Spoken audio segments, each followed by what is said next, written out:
بسم اللہ الرحمن الرحیم صلی اللہ علی حبیبہ سیدنا محمد و آلہ وسلم۔ درود پاک ایک ایسی نعمت ہے جس کا اندازہ نہیں کیا جا سکتا۔ درود پاک کے بے شمار فضائل ہیں جن کو بزرگان دین نے اپنی اپنی کتابوں میں ذکر کیا ہے۔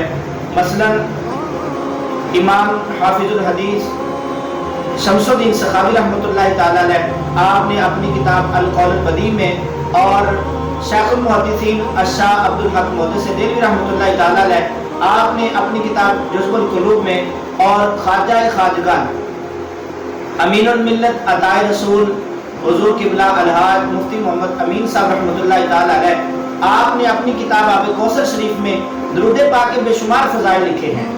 چند فضائل اور ایک حدیث مبارکہ آپ کے ساتھ میں شیئر کرنا چاہتا ہوں۔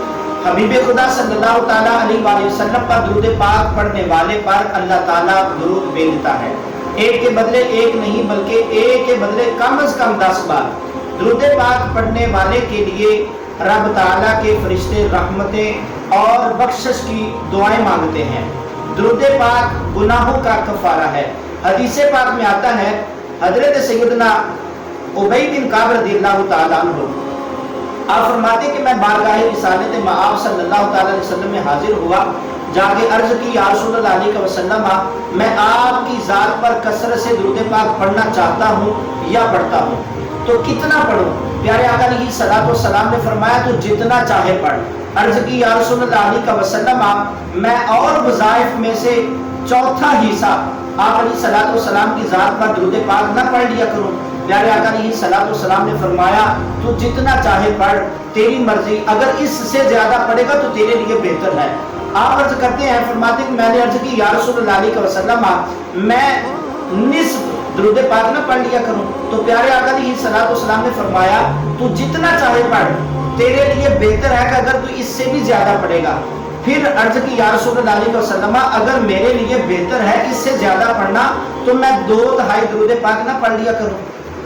پیارے آقا علیہ الصلوۃ والسلام نے پھر ارشاد فرمایا تو جتنا چاہے پڑھ، اگر اس سے بھی زیادہ پڑھے گا تو تیرے لیے بہتر ہے۔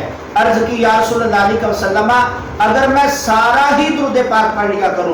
تو پیارے آقا علیہ الصلوۃ والسلام جانے جانا جب آپ نے سنا تو آپ علیہ الصلوۃ والسلام نے فرمایا اگر تو ایسا کرے گا تو تیرے سارے کام سنور جائیں گے، اور تیرے سب کے سب گناہ جو ہیں اللہ سبحانہ و تعالیٰ وہ بخش دے گا۔ لہذا اس سے ہر کوئی یہ اندازہ کر سکتا ہے کہ پیارے آقا علیہ الصلوۃ والسلام کو درود پاک سے کتنی محبت ہے۔ آئیے محبت کے ساتھ کثرت سے نبی کریم علیہ الصلوۃ والسلام کی ذات پر درود پاک پڑھنے کی عادت ڈالیں۔ اللہ کریم ہم سب کو محبت سے، خلوص سے آقا علیہ الصلوۃ والسلام کی ذات پر درود پاک پڑھنے کی توفیق نصیب فرمائے۔ آمین بجاہ نبی الامین الکریم صلی اللہ تعالیٰ علیہ وسلم۔